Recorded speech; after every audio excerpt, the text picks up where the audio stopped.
Welcome everyone, welcome. This is Farmers to Action, and together we've got farmers at Belmont Farm, we've got people from the fishing industry, we've got veterans, we've got tanks, reconnaissance vehicles, lots and lots of tractors, and we've got the public, of course.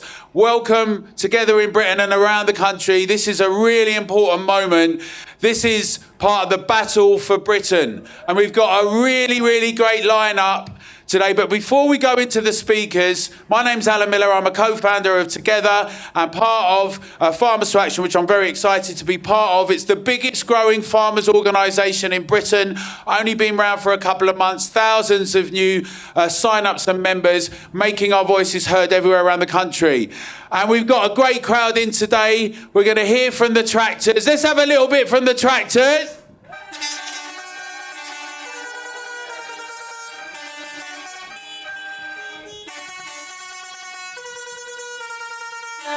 Wonderful. There we go. It's as far as you can see from up here, so you'll see from the cutaways that we're doing. And we've got a load of farmers and people from fishing. So who are we? And what do we want to see?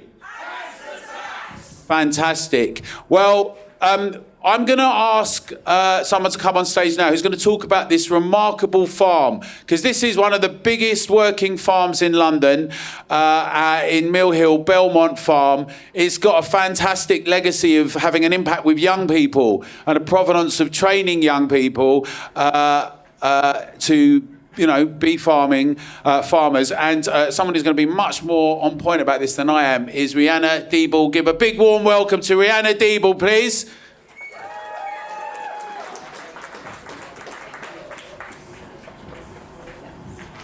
Hello. I would firstly like to thank all of you for coming. And if I'm going to be the only person to say this today, thank you for your never wavering effort to produce safe industry standard food. Thank you all for tirelessly working 365 days a year in all of the elements. Thank you for the early starts, the late finishes, missing family events, weddings, funerals, and everything in between to get the job done to produce food for the nation. Thank you. And thank you for all the people who could not make it today because you're out carving, you're out in the elements, you're out lambing. For all the people that could not make it today, we are their voice and we will stand with them. Thank you. So, about the farm. Belmont Farm was established in 2010 with the vision of educating and inspiring the public to fully appreciate farming and where food comes from, alongside educating the public about the British countryside, native flora, native fauna, and how we maintain the biodiversity, which I think doesn't really get heard of much. Even though we have previously been told by the local council that London doesn't have any farmland, I would just like to direct you directly behind us and the lovely rolling fields of the valley, which my team and our neighbouring farms maintain. So we do have farmland in London. We are an all-female team. Where are my girls? Heather, Lucy, Emily, can we get a wave? There they are over there. They are the sisters I never had and the sisters I have grown to work with, and I love you all dearly. So farming with women is becoming way more common, and 55% of the agricultural force are women. And recent data from 2024 showed that there is a 64% increase in agricultural students who are women. So we are really a growing force in British farming. We aren't just farmers either. We are midwives, we are vets, we are weightlifters, we are short distance sprinters, we are therapists, we are community support, animal behaviourists and mechanics. We are so much more than just farmers. Farming is an inclusive industry. It does not matter what your gender is, your ethnicity, your ability or your background. You do not have to be from a farming background to be a farmer. Me and my girls, we are about a generation too late. My great-grandparents owned an arable and an agricultural livestock farm in Somerset. They housed children during the Second World War. Sadly, I am too late to have been with their farm, and that's the same for most of my girls as well, who I work with. It doesn't mean that I am less able to do my job. Regardless of your background, you can get into farming. It does not mean that you are not a real farmer. And to touch on the point of inclusivity in the industry, I was diagnosed with a neurological condition called RRMS. It is a form of MS. It means that my immune system attacks my brain and it attacks my spinal cord. When I was diagnosed, I panicked. I immediately panicked and thought, that's it, that's the end of my career. But from talking to my team and from talking to Andrew, the owner of this farm, we were able to come up with a plan where I didn't lose my job. I was able to still work with the sheep, work with the cows. It just means the days where my brain gets a bit foggy because I can't really remember it from chronic fatigue, or the days where my legs kind of give out because of muscle weakness, or the days that I wake up and I am partially blind in one eye, I can still do my job. I still turn up every single morning to do my job. We have come up with a plan. Thank you. Great. Thank you. So farming is inclusive. Does not matter if you have a disability. I am an advocate for that.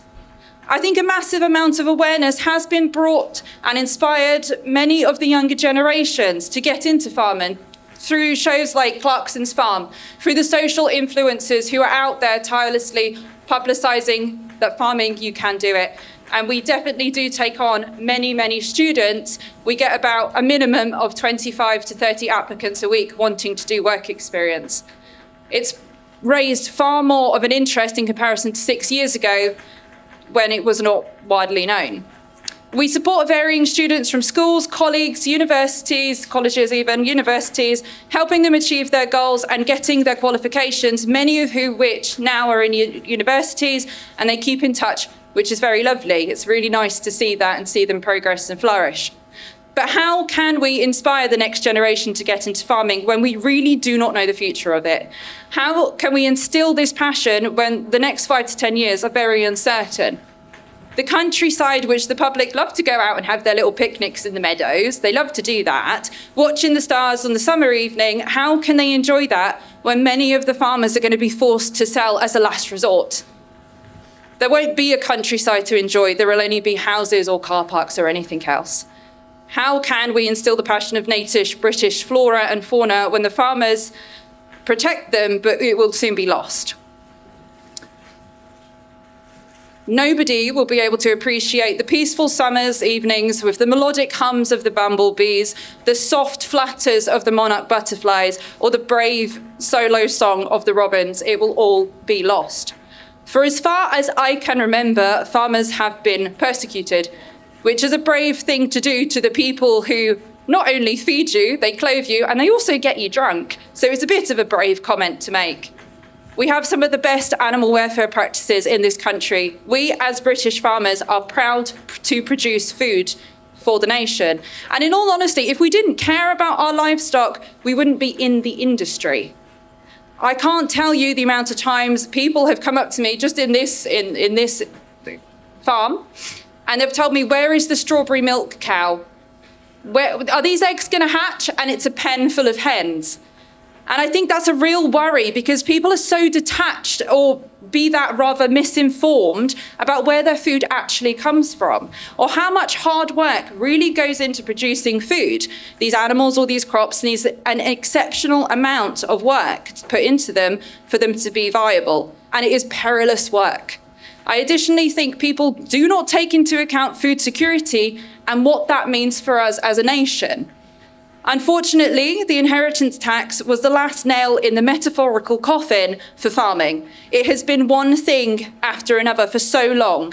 The misinformation regarding the subject is so ripe, and so many of us have forgotten between the times of 1929 to 1945, when the country relied on farmers to feed the nation. Memories are short and history is forgotten. But you all standing here together today, attending today, and what you will go on to do in Westminster is history, and we are making new history. It shows our character, it shows our dedication, and it shows our community of farmers coming together regardless of our backgrounds. Me as one person, maybe I won't make an impact, but together we can. Thank you. Well done. Well done. Good job. Well done. Thank you, Rihanna. When Rachel Reeves announced after this current government beforehand saying they would not tax farmers, when Rachel Reeves announced in the budget this new imposition on farmers and on family businesses, it became really apparent that they are an unhinged government that don't understand the economy. They don't care for the backbone of Britain, for the people that work every day to do that sort of thing, to put the food on the shelves, where a lot of people in the city, and I'm a city dweller, and I've got to be honest, quite a lot of us don't really appreciate quite how hard the job is of a farmer. But our public love farmers, and they know it's part of our culture and way of life. And we've seen poll after poll people saying that, and we've seen that the hundreds of thousands of signatures that together and the millions of the British public have got the backs of farmers. We've got fishing industry here today, we've got businesses, but someone who's been writing brilliantly on the economy for many years, 25 years actually, who's always got something smart and insightful to say, is our next speaker. And I'd like you all to give a very warm round of applause for Liam Halligan, who's been writing at the Daily Telegraph, 25 years for a weekly columnist. Liam Halligan, here with us now. Thanks, Alan. Yeah, I started my Telegraph column when I was a child. It was back in September 2000 that British farmers, working together with truck drivers and hauliers, brought the UK to the brink of collapse. Sharp rises in petrol and diesel prices saw farmers and hauliers blockade roads, fuel terminals, refineries, putting huge pressure on Tony Blair's new Labour government. Blair declared, you'll remember, an NHS red alert, invoked emergency powers to try to sway public opinion. But many voters are sick of spiralling fuel prices as the farmers and hauliers staunchly backed the protests, even as slow-moving rows of tractors thwarted motorway traffic. And you'll remember, as I do, that even what was then a popular government suffered seriously in the polls. As petrol stations closed, Labour's poll rating plunged from a 10-point lead to a 5-point deficit in a single month. Blair and then Chancellor Gordon Brown were forced to back down. They eased the tax burden on motorists, including a freeze in fuel duty, something ministers had previously dismissed as impossible. And we've heard that word lately. Because for the autumn of 2000, read now, in my view, the spring of 2025, I genuinely believe if Britain's farmers stage serious protests about these deeply misguided inheritance tax changes, then public opinion will back you. Unless the government changes its mind on these spiteful and counterproductive measures, I'd say we're likely in for a rerun of September 2020 with even worse political fallout for a Labour government that's already far less popular today than Tony Blair's Labour government almost a quarter of a century ago. Because we all know that Starmer's party pledged before the election not to tamper with agricultural property relief, which has long allowed farming families to pass on precious agricultural land to the next generation without paying inheritance tax, and rightly so. But in Labour's first budget for 14 years, Rachel Reeves, as you know well, broke that pledge cynically, announcing APR would be capped at £1 million from April 2026, with assets above that value attracting IHT at 20%. Now, the Treasury claims this £1 million threshold will protect smaller family farms. But again, as you know well, many will actually be broken up. They'll be economically unviable. They'll have to be sold off as bereaved families are forced to sell land and pay IHT bills amounting, in many cases, to many hundreds of thousands of pounds. The Treasury again wrongly says 73% of farms will be unaffected by these APR changes. But DEFRA, the branch of government that actually focuses on farming, says that only 34% of farms are valued at less than £1 million, so 2/3 will be impacted by this change. As we all know, very few farms in this country, very few that are viable, are worth under £1 million. That would buy you 50 acres and a very modest house if you're lucky, with the average UK farm, of course, around 250 acres. The Treasury figures are wrong. They include many small holdings to massage down ministers' claims about the share of farms affected by these changes. And consider this. Given that the current personal IHT threshold of 325 grand hasn't been adjusted for inflation since 2009, that £1 million APR cut-off is also unlikely to move for years. That's the reality. So, of course, as you'll have worked out, more and more farms will be dragged into the APR tax net over time, more and more bereaved families having to break up farms that they've worked for generations.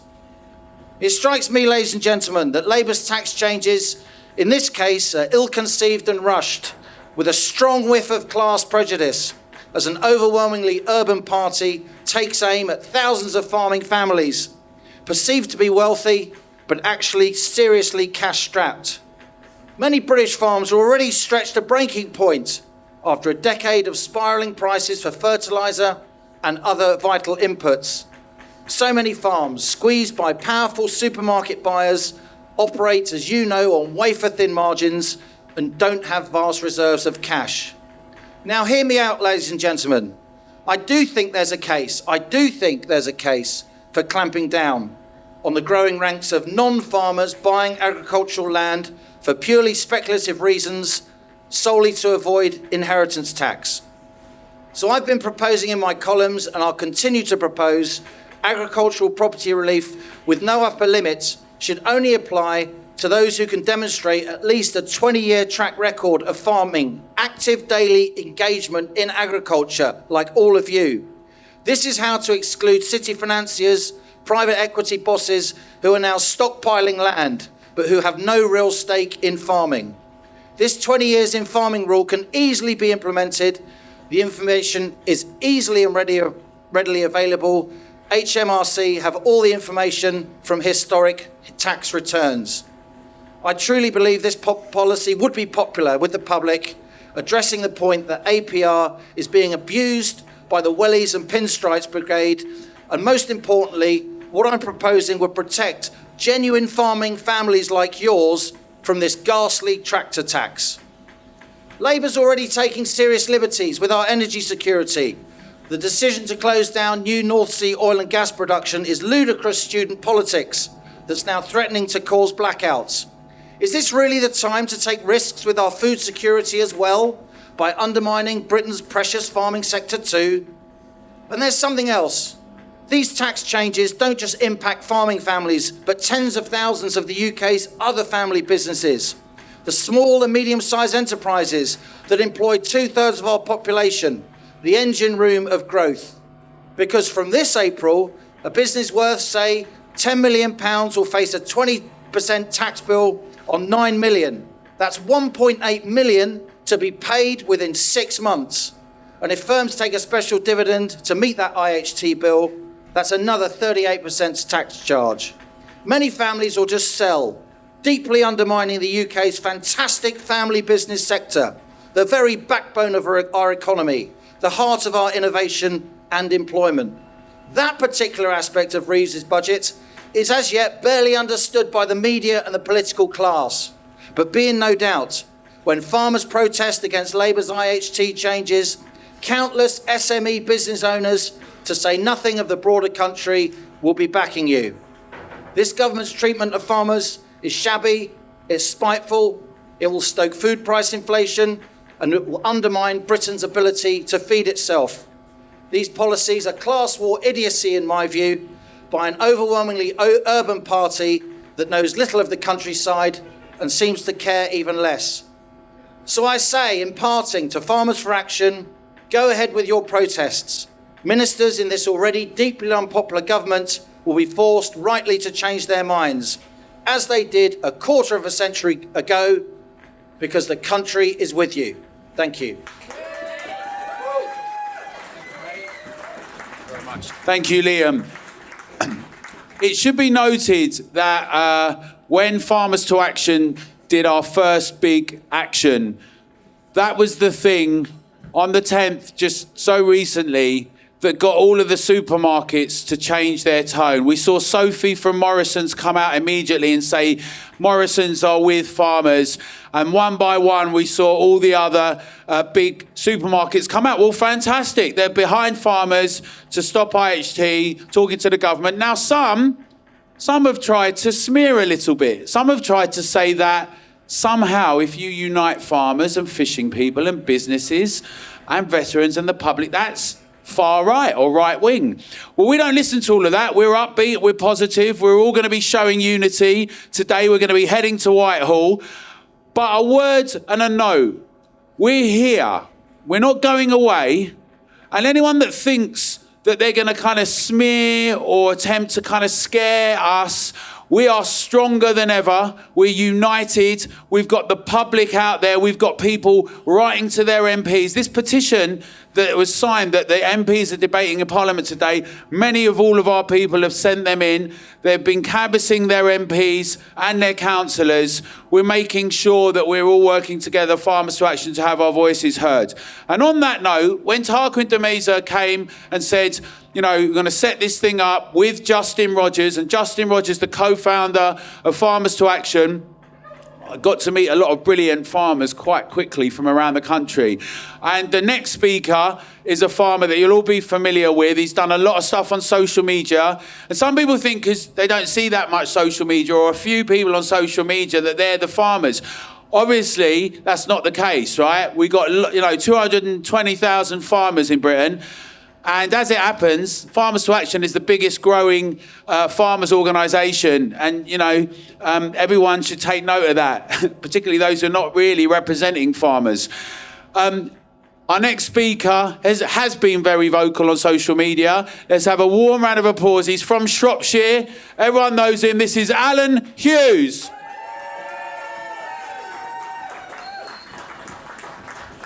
Good morning. My name is Alan Hughes. I am a 36-year-old fourth-generation farmer from the Hereford-Shropshire border. We farm 300 acres, of which we own only 65 and tenant farm the rest. And yet even we are on the borderline of paying the new IHT. Yet I have to run 2 farm diversifications just to stay afloat and pay the bills. My fear, like many here, is that I will be the last generation to farm our land. Labour do not want farmers. They want large corporations to produce food because they know those that control the food we eat control the nation. We produce the one product that everybody needs 3 times a day. That's food. Yet our price is set by the supermarkets. The deal has always been that farmers produce food for small profits in exchange for being paid subsidies for the food we produce by the government. This is the same system used by 3/4 of the civilized world to ensure that food is kept affordable for the public, so that they have money to spend at their leisure and create a thriving economy. Yet this government has created the perfect storm. They have removed the subsidies in this new budget and allowed the supermarkets to hold the prices down to the same level for the last 10 years. We are now producing food for less than it costs us to produce it.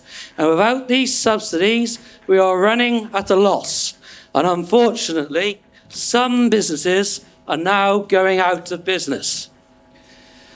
Farmers are the backbone of this economy. It is well known globally that this agriculture is a core industry.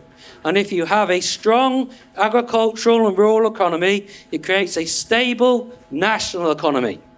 Labour's own statistics state for every £1 spent by a farmer generates a further £7 for the rural economy. So it's clear, if farmers go bust, the rest of the economy goes bust with us. No other industry is told to produce their product at a break-even or a loss, let alone to get another job to supplement producing that product. Yet this is exactly what every farm is told to do, to diversify to survive. This practice is morally wrong. especially when the supermarkets are making 300 to 400% markups on the price they pay farmers for a year to 2 years' work, and then make massive profits in a matter of weeks, selling food at extortionate prices. The government and the supermarkets are making millions at the expense of the British public, and this is leading to a national and global food emergency. The world population is growing faster than farmers can increase food production. This government are calling to take 10 to 20% of the best agricultural land out of food production to build solar farms, greening projects and additional housing. Labour says this is to fight global warming. Yet they intend to build a new runway at Heathrow, which will create more pollution than all the farms in the UK combined. Let's be clear, these policies have nothing to do with the global warming. It's all about money and control. The government are receiving gifts, political donations from large corporations to grant the planning for these solar farms. Yet they're taxing everybody in this country until they are on their knees. What sane government would keep giving away billions of taxpayers' money to other countries when they can't even fund the NHS or even fill in the blasted potholes? It is utter madness that this government is putting other countries' people before its own. This country is now at breaking point. Winston Churchill said, "The idea that a nation can tax itself into prosperity is of the crudest delusion that has ever fuddled the human mind." That leaves us all with a choice. I have made mine. That is why I'm here. I am standing here to tell the government enough is enough. You need to listen to the people of this country, or you need to make way for a government who will. We will not allow you to remove our freedom of speech. You need to abolish inheritance tax for all. You need to stop taxing us to the hilt while sending our money abroad and sort out our national infrastructure and food security. You need to make it so that those who work in this nation feel the benefit of their hard work by having a good quality of life, rather than struggling to pay the next bill. If anyone here feels as I feel, please contact your local MPs, your local councillors, and appeal to their moral character to act for the benefit of the people of this nation rather than the benefit of their own pockets. Hopefully, they will see common sense and we can turn this around so that our country is no longer downtrodden and economically struggling and can go back to being a prosperous and thriving United Kingdom for the benefit of our children and all future generations yet to come. Thank you for your time and your support for British agriculture and our British people.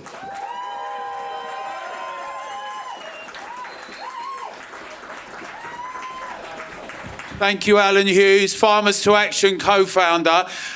Our next speaker, I just want to say hello to Nigel as well. Nigel Farage in there. He's come down Belmont Farm. Nigel speaking. This is part of the battle for Britain. He's going to be speaking at the end. But I would say to any politicians or any media out there that we're about unity and we're about the British public and our farmers and fishing and businesses all together. Some don't like to see that. They don't like to see that unity and solidarity. Nigel's been very supportive. Big round of applause to Nigel Farage in the house. Our next speaker is here representing as a business leader. He's someone that's from the sector of hospitality. He's actually got an injury because he's also a boxer and he's been raising money for charity, but he comes from a business where he's come from his father having done the same business. He's going to talk in the spirit of unity. Family businesses are also having this egregious imposition put on them that's damaging and harmful. He's well known on social media. Let's have a warm round of applause for Adam Brooks.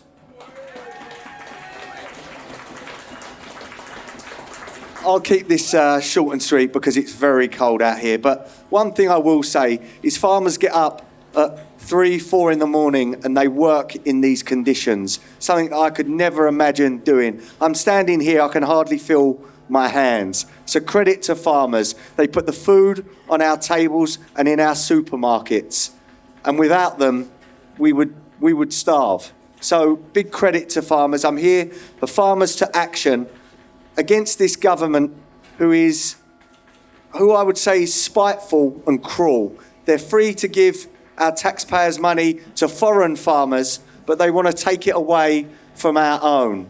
So thank you for everyone for coming today, and thank you for Alan Miller and Together Declaration for supporting the farmers. Now I'm here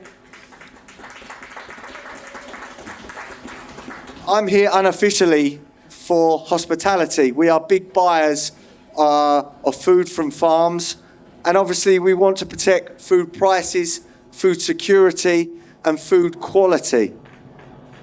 Hospitality has been hit hard by COVID restrictions over the years, on the energy price inflation, and we cannot afford to be walloped with further increases in food prices, because that means our customers will have to pay more. That means the poorest in our society will have to pay more for their food. This inheritance tax raid on farmers is diabolical, because farmers were exempt from this inheritance tax for decades for good reason. That is so that farmers can pass their farms down to their children to protect the continuity of family farms. We pay tax on everything that we buy, whether it be everyday goods, our houses, our cars, our fuel, and then we get hit again when we die. As a small businessman, I would love to be able to pass on my pub to my family and my children. This government makes that nearly impossible. So again, I stand here from hospitality, and we stand side by side with our farmers, and I hope that everyone gets behind not just them, but Farmers to Action, and let's abolish this tax for all. Thank you. Mate, brilliant. Thank you, Adam. Adam's going to jump in one of the tractors as well on the way down. We're all going to head to Whitehall a little later. Let's just, because we've got a comrade in arms come from the fishing industry, but let's make some noise with the tractors and put some lights on. Have we got some guys in there? Can we make a little noise? I've got done an impromptu there. And because our next speaker has been a real vocal advocate for the fishing industry across Britain. And sometimes when I talk to her, she's very articulate, very forthright, very straightforward. She warns what could happen to farming based on what's been going on with the fishing industry, and it's a nerve-wracking, daunting moment, and we must avoid that from happening. Let's have a little noise from the tractors. 3. Farmers to Action together. Let's give a warm, warm welcome to June Mummery. Good morning, everybody. Well, this is really, really different. Very different indeed. I usually look at a sea of fishing boats. Well, a few fishing boats, because let's face it, this government has taken away the fishing industry. The UK fishing industry is just about finished. 84% of fishermen in the UK is the small-scale fisherman, which is an under 10-metre boat. Day boat, if you like. So I've watched my industry go down the pan rapidly because of our government that does not take food security. Well, I don't even think they think about it. We have DEFRA, MMO, various different government bodies that just don't care. So I stand here today with farmers to say, I feel your pain. And I wear the T-shirt along with the rest of the UK fishing industry. So we will stand side by side And I've got one thing to say to our Prime Minister, Keir Starmer. You've got this wholly wrong. You need to stand back, put your hands up and scrap this ridiculous inheritance tax. In fact, scrap inheritance tax for all. It's just a death tax and it's not right. So we will, as fishing and farming, unite, stand together and make sure that you don't go through the same pain that the fishing industry have had. Thank you very much. Thank you, June. So we can see that we've got reconnaissance vehicles, we've got tanks. Want to say hello to the Met Police as well. Hello, chaps. Thanks to the police. Say hello to them. And we're going to get we're going to get some bikes going down, taking us down there towards Whitehall, which will be good as well. So our next speaker is someone that's going to talk about our history, our culture, the role of veterans and tanks, and what it means to be part of our way of life. So I'd like us all to give a warm welcome to the well-known TV celebrity and historian, cultural historian, Bruce Compton. Well, that's one of the best introductions I've ever had. Cultural historian, wonderful. Listen, self-taught me, but the reason I'm here today is because I'm a passionate person. I'm passionate about our country. I'm passionate about you farmers. I'm passionate about everything to do with our heritage. And for me now, at the age that I've got to, I can no longer sit back and see our heritage and our once great Army, Navy and Air Force being rubbed away by this woke government that want to try and tell us it's not quiche to be favourable with our veterans. Our veterans are the people that represent us all around the world. Now, in one swipe, the government are not supporting our veterans. Something I'm very, very proud of now at the moment with what I'm doing is to make sure that we give the support to those guys that have given up everything and in some cases lost their wives, only to find out that the government wants to take away payments to some of these veterans' wives and families. Outrageous. How can we stand by and allow this to happen?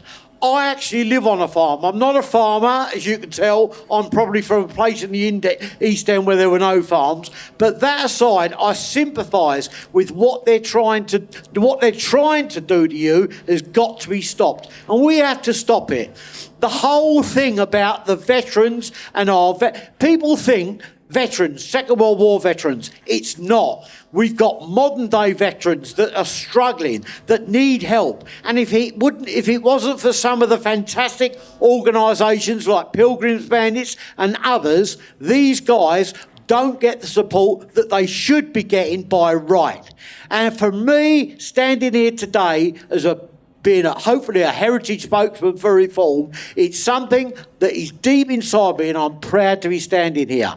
We are having our history eradicated. It's not quiche. The Attorney General has said this week we're all racists because of our colonial past. I mean, how ridiculous is this? You know, we've got teachers of woke backgrounds telling us our children shouldn't be told about the history of the British Empire and what we've done. Now, in all fairness, history is something you take warts and all. You take the good with the bad. But listen, I'm proud of my heritage, I'm proud of my history, and I'm proud of this country. And I'm even more proud to be standing in front of like-minded people that have said enough is enough, and we've got to make a stand against this. And I do believe, as what our chairman yesterday gave a speech where he's actually complimenting the Americans. The Americans have turned the corner and are now starting to say Be proud of your nation. Be proud of your heritage. Be proud of your armed forces. Instead of chasing them, for instance, that happened years ago. Our veterans went all around the world defending our country and our beliefs, only to be chased years later by trumped-up charges that are just ridiculous. Now, it's people, again, like ourselves, that really have to make a stand with this. Seeing this tank here today, I mean, I'm a bit of a tanky. I probably wouldn't get in that one, but that's another thing. But for me, it shows the pride of this country. And supporting farmers, supporting fishermen, and stopping this ridiculous wokeism up and down the country with solar farms, wind farms, and all this type of thing, because it's basically big business. We've got huge companies. Can't wait for some of you farmers to fail and take your land. And it can't happen. We've got to make it stop. And this organisation and this everybody, we're growing. We're growing in numbers across the country, up and down the country. Now, from my side, as I say, it's specifically about the military side that I'm interested in. But everything that you people stand for is something I stand, live and die for. Thank you very much. We stand on the shoulders of giants. We stand on the shoulders of giants, and that's why our freedom and free speech and our ability to protest is so important. Another thing, Bruce just mentioned America, but one of the big discussions in America right now is making America healthy again. And you guys, farmers, our fishing people, and the standards in Britain, it's so essential that food security is retained, that we make sure we do not have what's happened to energy so that it's so volatile, and the public's really concerned about that. And that's another reason we keep making the point, getting the public involved, supporting our farmers, making sure your MPs and councillors hear from you. So keep doing that. Our next act, it's a performance. He's actually an agricultural contractor, and he's married into a family farm. He's a musician, he loves farms, and he's come to do a track for us today. Let's give a warm welcome at Belmont Farm to Philip Barnes.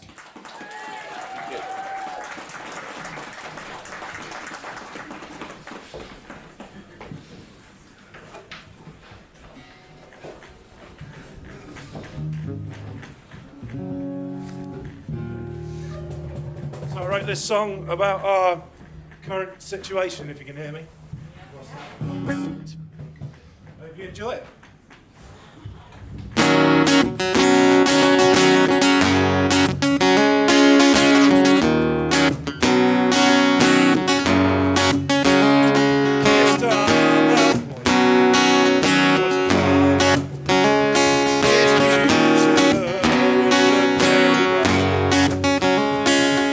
Leave his children, not but worry, debt and strife. Oh, British farming, it's the heart of the Isles. British farming, it's the heart of the Isles. Oh, British farming, it's the heart of the Isles. Oh, British farming. Generations, we work on the land, out in all weathers, ripped clothes, calloused hands, supplying the nation with food on our plates, all the legislation and all the red tape. Oh, British farming, it's the heart of the Isles. Oh, British farming, it's the heart of the Isles. Oh, British farming, it's the heart of the Isles. Oh, British farming.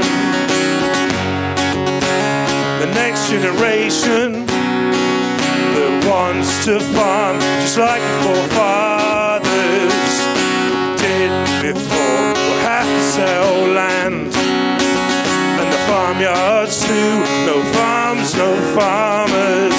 What are we gonna do? Oh, British farming, it's the heart of the Isles. Oh, British farming, it's the heart of the Isles. Oh, British farming, it's the Isles, oh, British farming.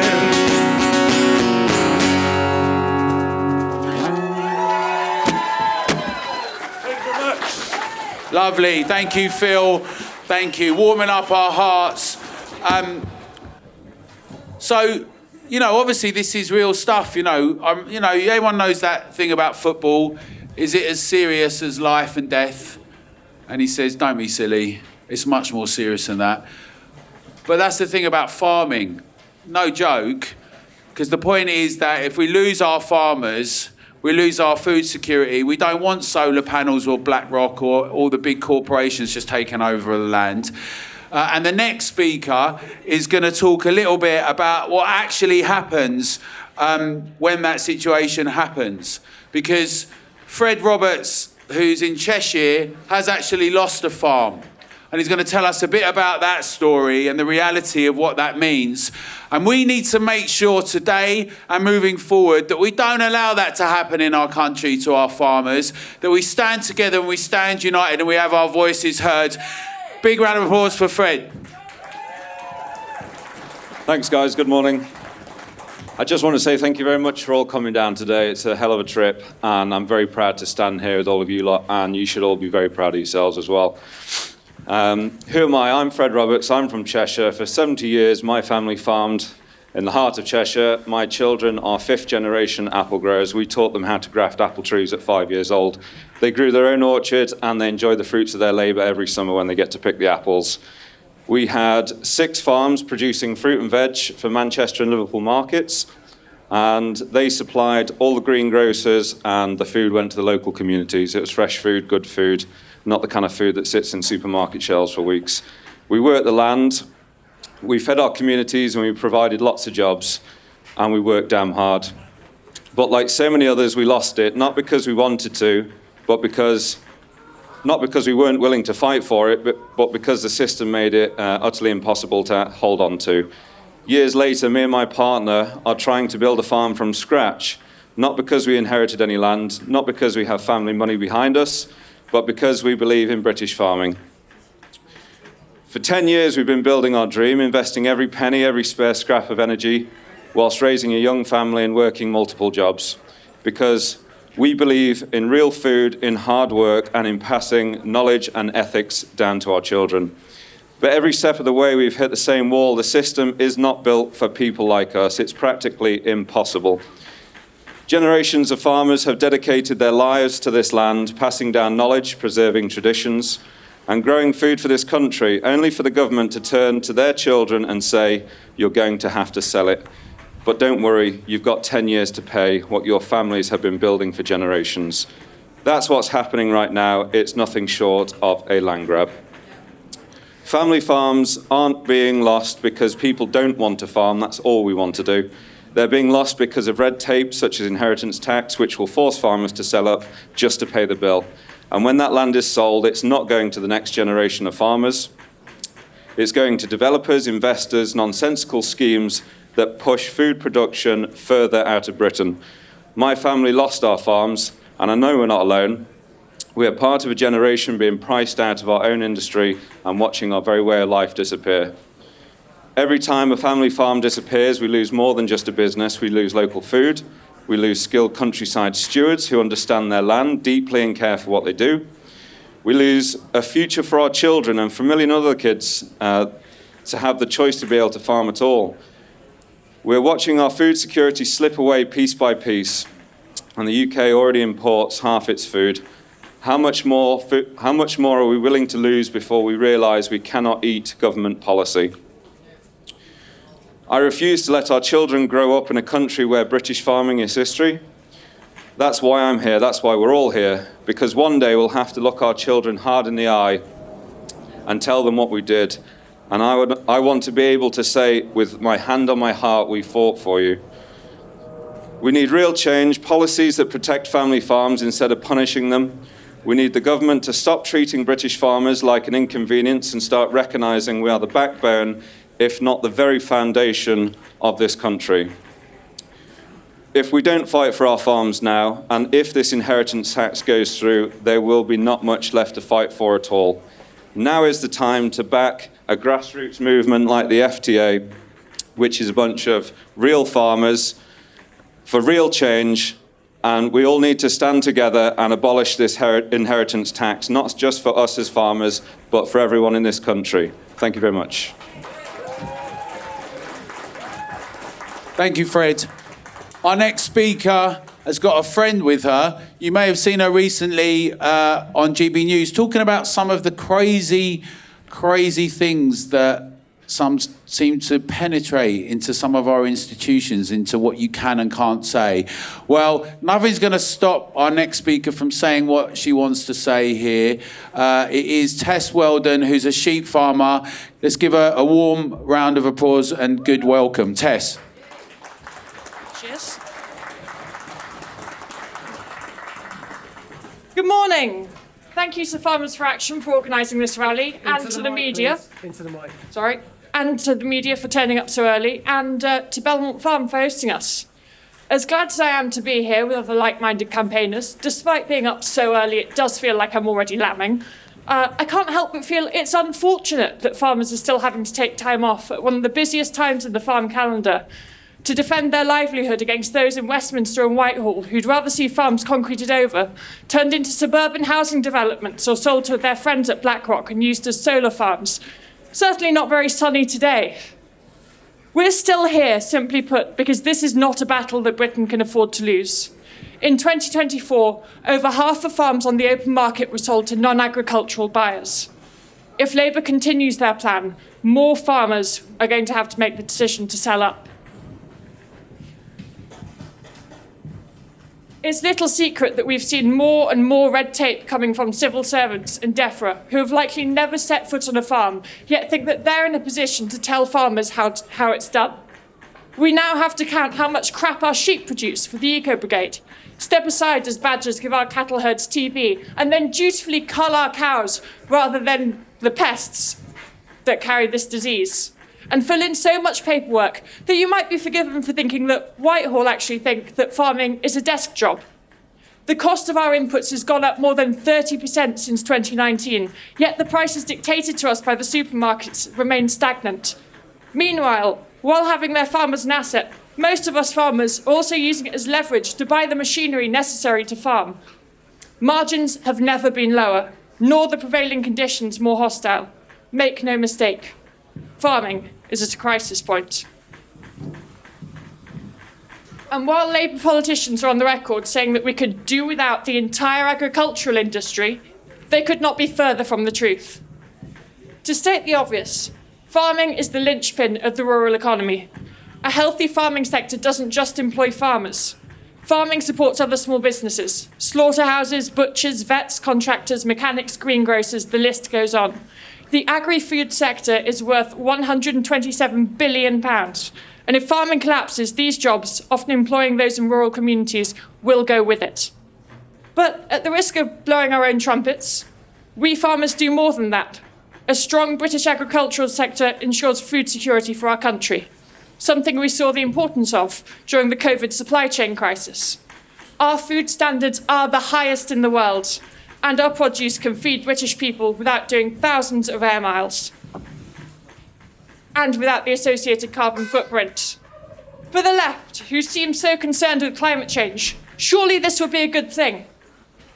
So perhaps the real reason that Labour wants to stamp out the agricultural sector is because of what we represent: heritage, continuity, community, and culture. Farmers have safeguarded the countryside for hundreds of years, ensuring that we have the privilege of walking over the same hills that our ancestors did, and of enjoying the same unblemished scenery that has inspired countless great works of art, poetry, and novels. The landscape for which Britain is famous, and the landscape that, if lost, would take with it a great part of our heritage. The value of farming, you see, is not purely economic. The value it provides proves that we, the British people, are not just cogs in an economic machine, and that Britain is not just a collection of economic units to maximise profit for Keir Starmer and his cronies, no matter what the cost. So I charge you this: the real reason we're being discouraged from protesting and that Labour are intent on imposing this regressive and counterproductive tax is because in order to impose their social and economic vision for the United Kingdom, they need farming, this bastion of our culture and history, to die. When we cease to farm, they can concrete our farms over, create shoddy housing and shoddier faux eco projects, and exploit this country for the resources until it is bled dry. On the bones of farming, Labour envisioned a country where equality entails everyone living in equal squalor, doing the same public sector jobs and eating the same gruel.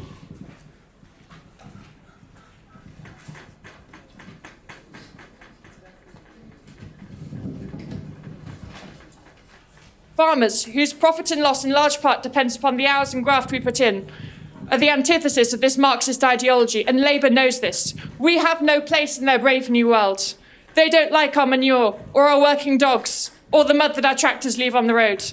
They have no conception of the constant stress that farmers are under, not just to comply with regulation or make ends meet, but to look after their animals' welfare, other farmers that might be struggling, and the land for future generations. Farming is spending 5 a.m. until 10 p.m. in whatever weather trying to get the harvest in.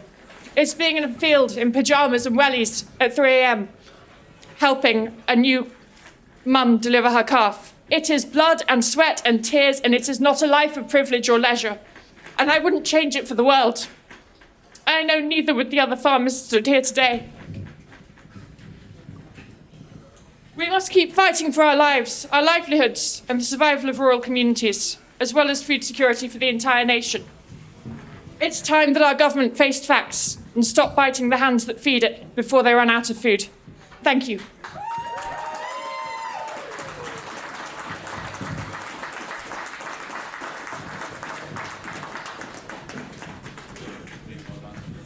Thank you, Tess. Our next speaker doesn't in some ways need a big introduction because he's internationally renowned, but that's why it's so exciting that Nigel Farage has joined us today, because in many ways we're seeing, I think, what we've been seeing in America happening in Britain every day more and more.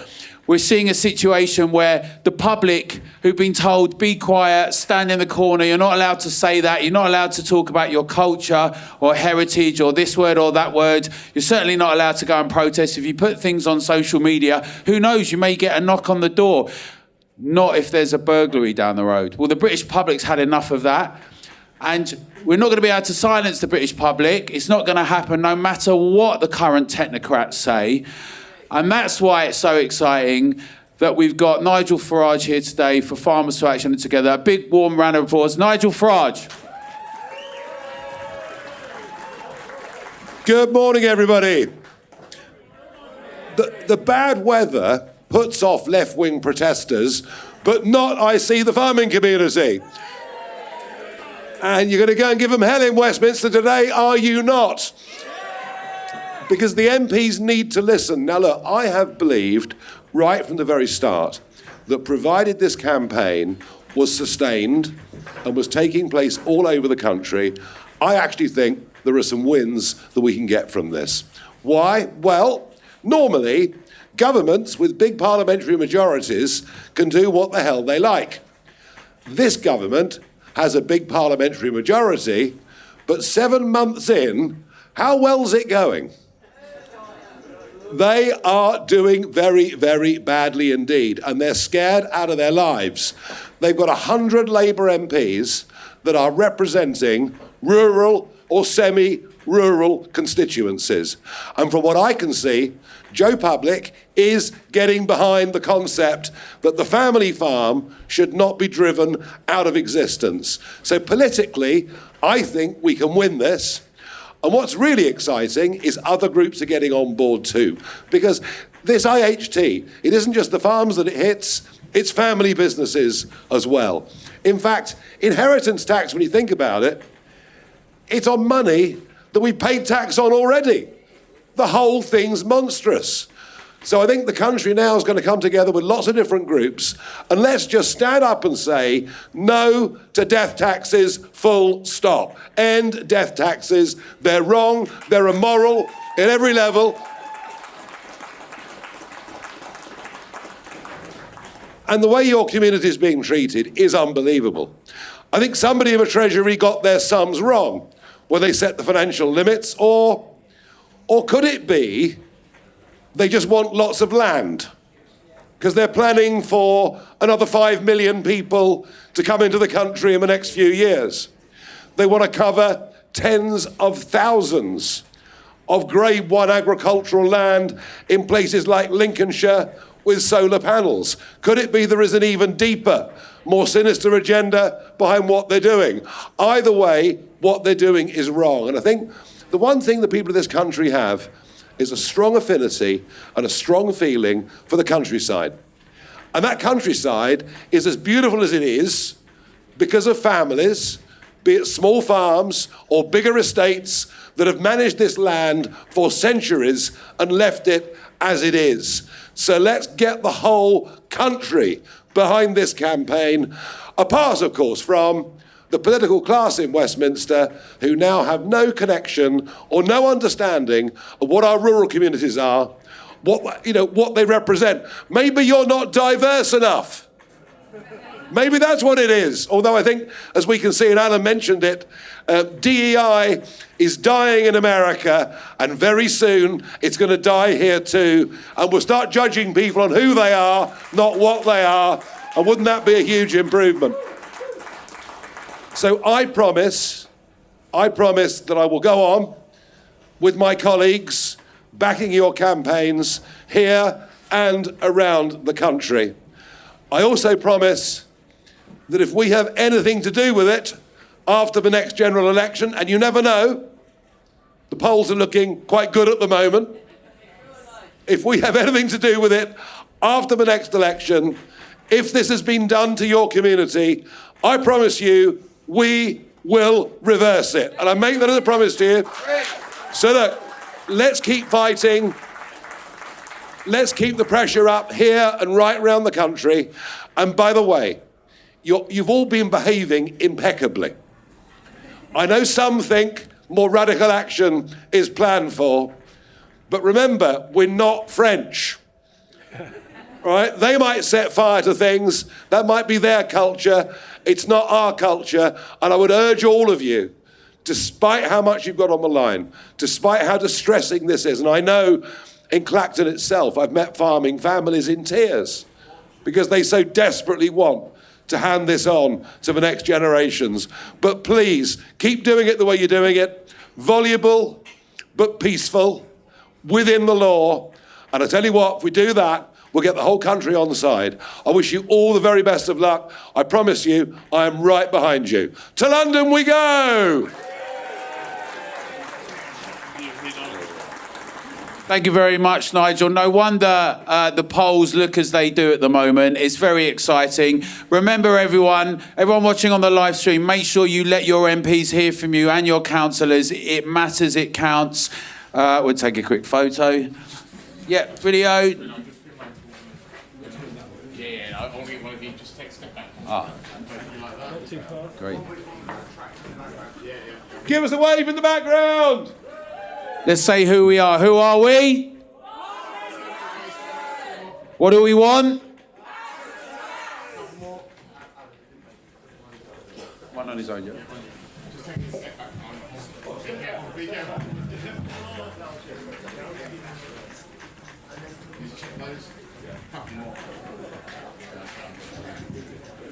Thank you very much, Nigel. Really appreciate it. All the best. We've had fruit and veg farmers. We've had sheep farmer, Tess Weldon, Yorkshire. Our next speaker has got another bit of a harrowing story as well, but he's made good because farmers, that's what farmers do. I want to start saying that's what we do, because even though I'm not a farmer, I'm standing with farmers. And you know when people say, oh, but you're not a farmer, it's a bit like I come from hospitality. And the idea that I wouldn't want people from fishing or mining or anywhere else or retail to stand with me from hospitality is ludicrous. I want everyone to stand together. I want the public to stand together and our veterans. So I'm going to say we. So we have today a farmer who's going to talk about his experience. He's a dairy farmer that comes from Cornwall, but it's been around the world. He's well known on social media as well. It is Mark Harvey. Big round of applause for Mark Harvey. Thank you, Alan. Yeah, hey, I got a face for radio, but never mind. So yeah, why am I here? My family farm in North Cornwall, a dairy farm. They've been there since 1946. Before that, they were down at Lamorna, which is nearly Land's End, a dairy farm down there where they milked a couple of Ayrshires. And they brought the Ayrshire cows, the chickens, the geese and the sheep. They brought them all up on the train from Penzance up to Tresmere Station, which is near the family farm now. So, going back, my family were at Lamorna for best part of 200 years. Before that, they were in Bury St Edmunds, up here on the east coast, right back to 1308. That's as far as they've got back on the family tree. So, my grandfather and his two brothers and his sister, they handed the farm down to my dad and his three brothers. They're about 28 years ago. And things were tight. Milk price was bad. The whole milk industry was in a terrible place. And quite relative to today, and what we're fighting for was just before my granddad retired, he bought 80 acres adjoining our farm. It was a once in a lifetime opportunity. As land comes up, next to your farm, you've got one chance to buy it, and my granddad did buy it.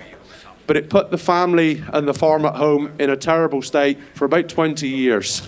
We could not afford to expand at that time. We borrowed that money at high interest rates, and it crippled the family business for about 20 years. Now farming is a little bit better at home, but I don't work at home. My family couldn't afford to employ me, a growing man that wanted a family. So I went off and looked after other people's cows. And if anybody knows me, there's a few people here from Cornwall and from Devon that do know me. I am very passionate about cows. I just love cows. So I worked my way up through from sort of assistant herdsman to your herd manager. And one day I opened the Farmers Weekly and I saw an advert in the Farmers Weekly for a job in Saudi Arabia with 60,000 cows. I thought, right, that's going to be the place for me. So off I went, come up to London to do a medical and the visa, and off I went to Saudi Arabia to milk cows, the biggest dairy herd in the world in the middle of Saudi Arabia. It was breaking my heart to be away from the county I love and Cornwall, but I was away trying to earn a few pence because my family couldn't afford to pay me. I decided to come home from Saudi Arabia in 2021. I wanted to come home and help as many British farmers, dairy farmers as possible with the little bits about what I picked up along the way about cows. And I flew in and out of this country 6-7 times a year from the Middle East, flying into London Heathrow.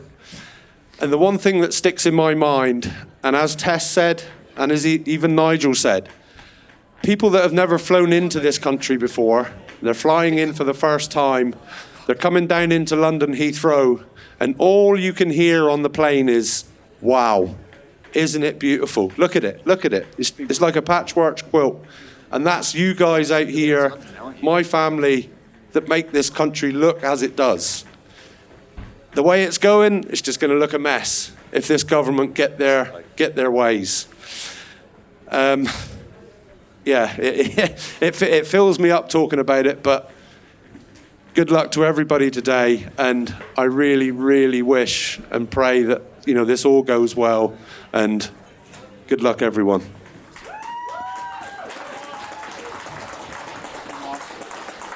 Thank you, Mark. Our next speaker is many things. He's just flown in from the States, right? So he said, I'm not jet lagged, but I am a bit cold. But he's used to the cold because he has been in the military. He was an officer in the army, which he'll tell you about. But he's also an entrepreneur. And today he's speaking to us, standing in unity with us from the point of view of someone who's got a business, but also is opposed to this IHT tax. And this is the thing.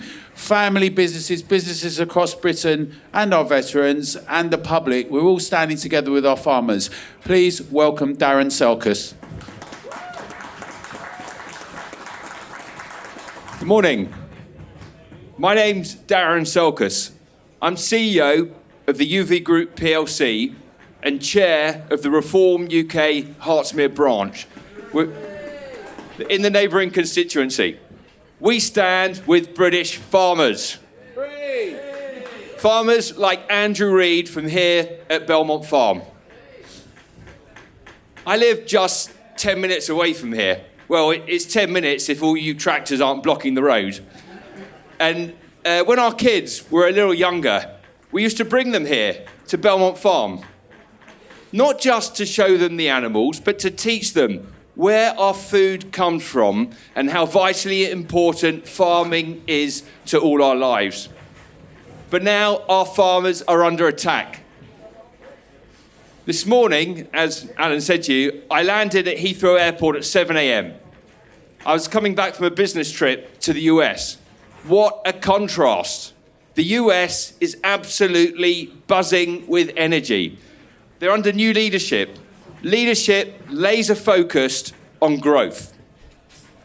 They've already announced that they're planning to reduce taxes on business from the globalist world standardised rate of 25% down to 15%.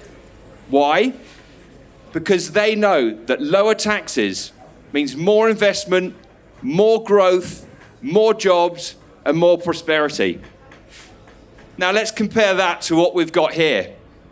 A Labour government that's not fostering growth. Instead, they're launching a punitive inheritance tax raid on British farmers. Rather than rewarding hard work and long-term investments, they're punishing families who have dedicated their lives to putting food on our tables. While in the US, they encourage and incentivise hard work, ambition, productivity, Labour are draining the very lifeblood from those who sustain our food security and countryside.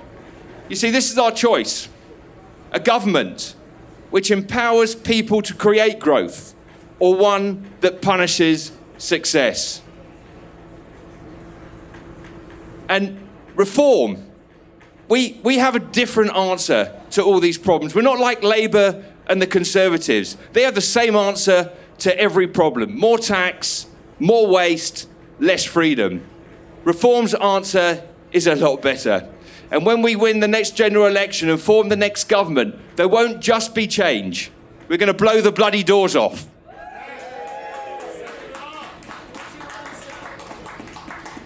And if Nigel allows me, I hope to be involved in establishing a UK DEA. That's the Department of Efficiency and Accountability. Our mission, to shrink the state by 30%. Create a leaner, more efficient public sector. And deliver better frontline services. Now you might ask, why is this important to British farmers? Well, let me tell you, a smaller, leaner, more efficient state means lower taxes, less red tape, and more freedom. Freedom for our farmers to thrive. And that's why we're all here today, because we want our farmers to thrive. And we're calling, no, we're demanding that the Labour government scrap their punitive inheritance tax raid on British farmers. Thank you. Thank you, Darren. So when Tarquin Demesa suggested we all speak with our next speaker, I was unsure what would be happening. But when we met Justin Rogers, it was clear that he is a man with a plan. Justin is very efficient, very robust, and in many ways epitomises what farming is all about. Strong, silent, usually. Someone who can get things done, can do. If there's a problem or an obstacle, we'll work out a solution and not moan about the issue. And I think in a way that shows the spirit of farming, but also about this great new organisation, Farmers to Action. So let's give a big warm round welcome to the co-founder of Farmers to Action, Justin Rogers. Hi, thank you very much. I'm Justin Rogers. I'm a farmer in the southwest of England, down in Devon. We produce beef. Bring the mic closer, please. Beef. We produce beef, pasture-raised eggs, and we are quite a big hay and straw merchant in the southwest. I'm one of the co-founders of the FTA, along with Tarquin Demeza. We set this foundation up, foundation of this plan up about 12 months ago, but we didn't have a narrative that brought us all together.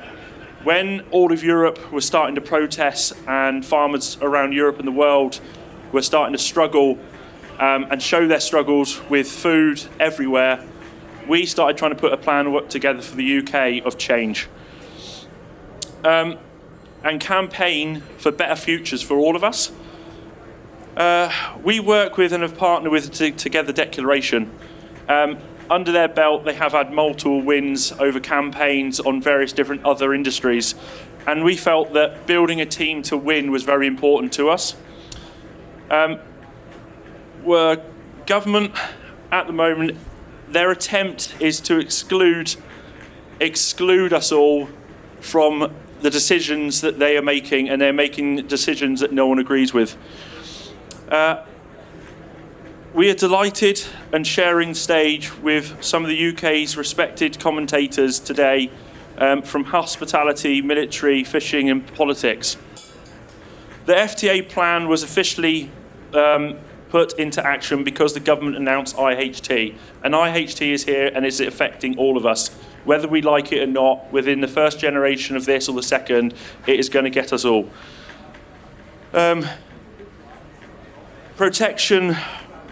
Protection from nonsense legislation that has led us to farm with our hands and legs tied up and gagged is where we find ourselves. And we're unable to speak up about it as well. The NFU should have been given farmers protection, and they've had 100 years to do so. This is a ground-up movement from farmers, made for farmers, by farmers.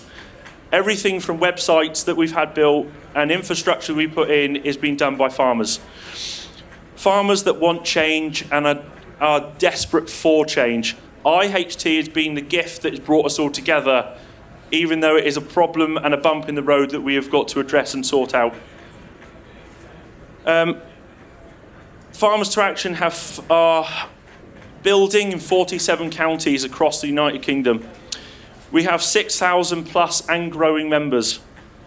We have over 100 organisers between all those counties.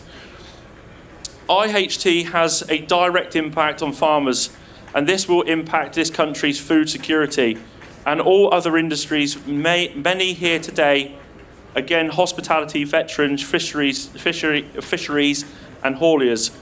We are delighted to welcome everyone here today to this farm to know that we have a fight on our hands, and that in order to win it, we all need to work together, united. Every farmer, every farming group, and every other impacted industry. We demand that government acts the IHT, not for only farmers, but for everyone. When we say everyone, we mean everyone. No one deserves to organise a death tax in the loss of a loved one, especially through paying a lifetime of taxes that governments waste on foreign lands rather than improving our own infrastructure of this country and lives that its people and improve the lives of its people. We know that we need to get serious. Farmers facing existential threat, anti-farming policies such as net zero, solar panels, rewilding, red tape regulations, inheritance and pricing. It's a perfect storm. We are all at risk from the policies of the previous government and this lot, those that support them. To be clear, we have already shifted the dial on a debate following the actions of the 9th and the 10th of January at Morrison's. Came out in support, and other supermarkets followed so, like a domino effect. We aim to change things, work alongside our friends and partners. Join us and get involved. We are asking the great British public to understand that this government's actions are damaging to everyone and we need to stand together. Axe the tax, not only for family farms, but for everyone, for veterans and for all family businesses and the wider general public. The battle for Britain starts right here. To all those listening today, be in no doubt.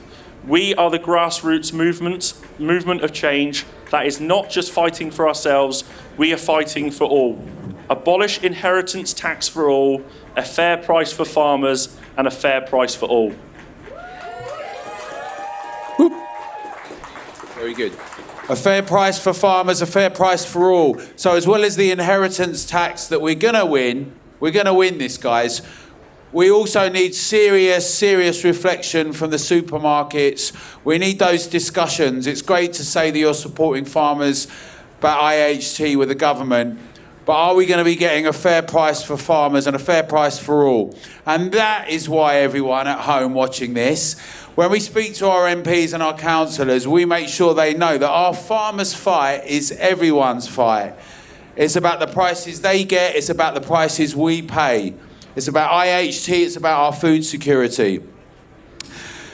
Our next person has also flown in, a 220-acre farmer, fourth generation, known by many in the farming sector, come over from County Tyrone.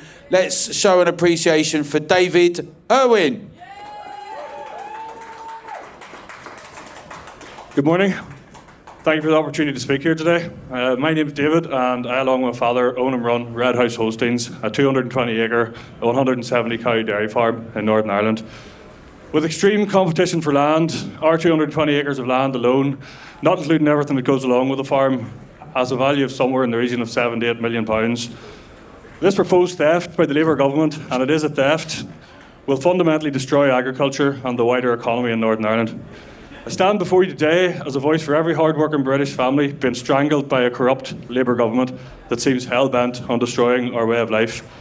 Labour's proposed inheritance tax changes aren't just a tax grab, they're an attack on family farms, on small businesses, and on the very foundations of British prosperity.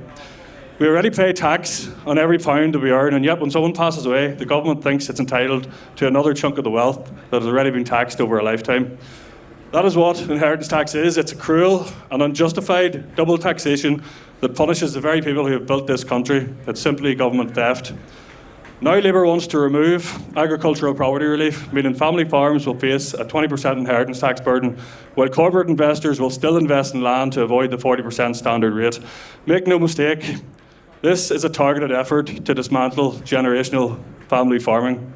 This is a strategic wealth transfer through an unjustifiable land grab designed to pave the way for corporate dominance. Starmer, along with many Western leaders, has been bought and paid for by the global elites. Starmer and Labour have no interest in food security.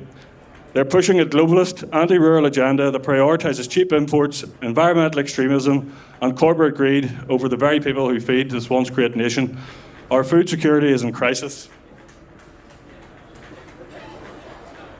We're importing more food than ever before, destabilising our supply chains and leaving us at the mercy of foreign actors.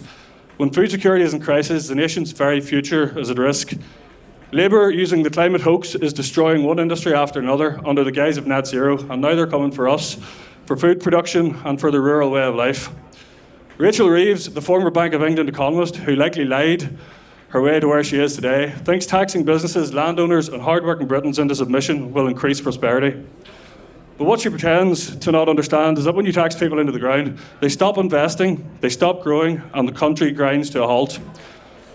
Another Winston Churchill quote, "For a nation to try to tax itself into prosperity is like a man standing in a bucket trying to lift himself up by the handle." And while British families struggle under record taxation, this Labour government is handing out £141 million to fund PlayStations, yoga lessons, circus classes and DJ lessons for economic migrants. They're taking £500 million from British farmers to fund farmers in Africa and South America. They're pouring billions of pounds of taxpayers' money into a war that none of us voted for, while our own economy crumbles and our own people struggle. Charity begins at home. It's time that we put our people first. We're expected to pay more, produce less, and compete against subsidised foreign imports. This is an economic sabotage of the nation, and enough is enough. The only way forward is to abolish inheritance tax for everyone, not just for farmers. This isn't just about agriculture, it's about fairness and decency, and it's about what's morally right. It's about giving back hard-working British families the right to prosper and the right to thrive.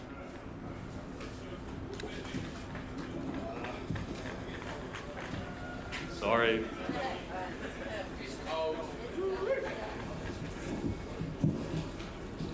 The Conservative Party has failed us. Labour is actively working to destroy us. The only real alternative is a bold, patriotic movement that puts the people of the United Kingdom first. Labour wants you poor, they want your land, and they want control. We will not roll over and let corrupt politicians steal from our families and dictate our futures. This is a fight for the very soul of Great Britain and Northern Ireland. This is about whether we remain a nation of independent farmers, hard-working business owners and free people, or if we become slaves to this globalist agenda. We need radical change, and we need a government that stands with the people. And look at the great change that has happened in the United States today under Donald Trump with Elon Musk at his side. There's only one movement with the courage to replicate this and to take on this establishment and to put our people first. That movement is reform. Thank you, Nigel Farage, for standing in unity with us today. The time for talk is over and the time for action is now. We must fight for our farms and our families and our futures. Thank you. Thank you very much, David. I think it's really fitting that our last speaker has got such a wealth of experience. It's really impressive, right? I meet a lot of people, but there's something about someone who's seen so much action. My old man did a lot of that. He was a para, he was in the special services, very short man, man of few words, but proper fella, as they say. And our next speaker, who's going to round off the speeches this morning, before all of these fantastic tractors and all of us with the reconnaissance vehicles and everyone comes down to Whitehall to make our voices heard there in unity. Our next speaker started his service in the parachute regiment, which is a big enough feat if you get into that. You know, if you're like doing the yomping, you're doing all the other work that you're doing. But on top of that, and having been commended, he then was in the SAS. He, for 3 decades, was in the services, over 400 tours in every single battle that Britain's had in the last few years. So when we talk about things like free speech and when we talk about our way of life and democracy and all of that, it's not a given. It's about all the fights that we have to do in the public sphere, in the demos, but it's also about having guys like our next speaker. And he's coming to speak about the impositions of IHT, but also from the point of view of veterans. He now has a security company that advises around the world, but also does a lot for charity and is very well known. So thank you for being with us today. Warm welcome to Matt Hellier.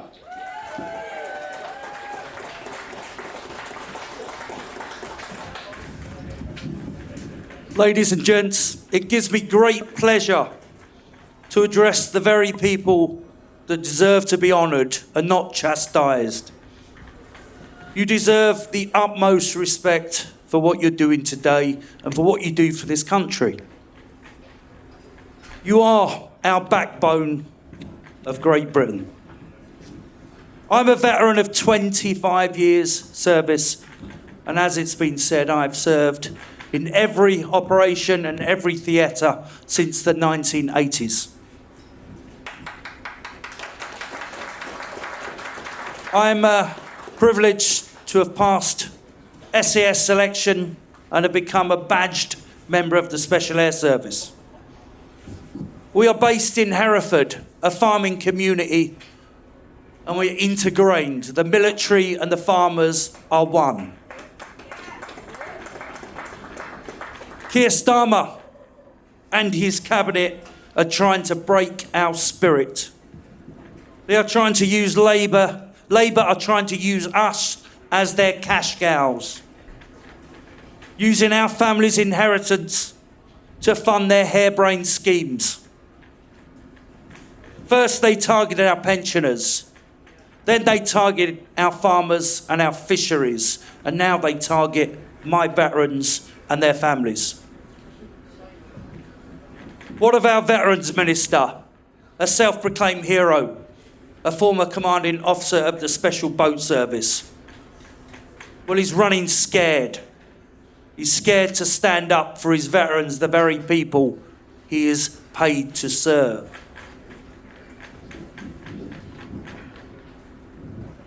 He's scared to talk against Comrade Starmer because he's scared to lose his job. He told me once he left the military to help. And he wanted to make a change. Well, he certainly made a change. He's changed the lives of the partners and the children of our veterans that are dead and are dying on the battlefields. He's taxing the only income that they would only receive in the event of their father's and their partner's death, defending this once great nation. If this isn't enough, Starmer and his cabinet and the Veterans Minister are on the crusade to tarnish the Special Air Service and the military's reputation, dragging them through the courts for defending the realm from terrorists hell-bent on killing innocent women, children and men. Some of these cases date back 30 years ago. They're run by money-chasing legal firms who use taxpayers' money to try and generate legal cases against soldiers with minimal evidence. These bottom feeders are paid millions and make decisions from the warmth of an office, and not the cold, dark, frightening hedges of South Armagh, East Tyrone and County Fermanagh, where many soldiers lost their lives on the end of a command wire. We must stop this witch hunt and support our veterans, not imprison them for doing the job they were ordered to do. We must get out of the ECHR, give the military back the support they deserve. Cases like these breed discontent. It has an effect on recruitment and retention, and it wreaks havoc for the soldiers. For our soldiers who are being hunted, it is ruining their lives and the lives of their families and children. Each operation we undertake are cleared by senior officers, cabinet ministers, and they are legalised by lawyers. It should be those that answer to the coroners and the judges, not our private soldiers and special forces troopers. We have all had enough. We must all stand firm. We must stand together. We must enforce change. Ladies and gentlemen, always a little further. Thank you. Thank you very much, Matt. You can all come in now a little bit. Come over, everyone. Come over this side, because we've got another very special guest here. Because on top of having political speakers, Nigel Farage, on top of having business people and veterans, all of which are really, really important, often not named, not celebrities, but doing so much work every day. We've also got another warrior in the house today, fresh off the battlefield of a different kind. But he might look like he's been beaten up, but he's the champion. So you want to see the other guy, as they say. It is, of course, Derek Sora. Derek Sora, good to see you. Big round of applause. Breathe. And I'd like to say thank you very much to Andrew Reid and everyone at Belmont Farm, to Heather, to Rihanna, to everyone. Do you want to say anything? Couple of words, Derek? Thank you very much for coming down. I was asleep, but it's good to hear good noise, of tractors, but thank you. I can't really say much because I've been in a 12-round fight only yesterday, 2 days ago, so thank you. And thank you very much. Amazing fight, amazing work. For anyone, it's a bit like the guys who did the SAS and the Stuff Veterans, but anyone who's not been in a ring does not know what that means, even just to go a few rounds. But to be a champion is incredible. Congratulations. Thank you for being with us today. Big round of applause. Yes, Derek, brilliant stuff. And now we're all headed to Whitehall. And for any of you that want to be silly and say, oh, you're not this and you're not that, we're doing it in a spirit of unity. But like the champion here, don't get it twisted, right? We're not going away. We're all going to stand together. People have tried it before, and we believe that the British public are the ones who are going to have their voices heard. We're the ones who are going to decide, not you technocrats. We're going to come and see you. We've got more MPs coming out to speak to us, and peers, barons and lords and all the others coming to speak to us. Farmers to Action are coming to Whitehall. We're coming together. Let's all make our voices heard. Tell your MPs and councillors. Derek, Andrew Reid, everyone, thank you very much. We stand together. Farmers to Action, who are we? What do we want?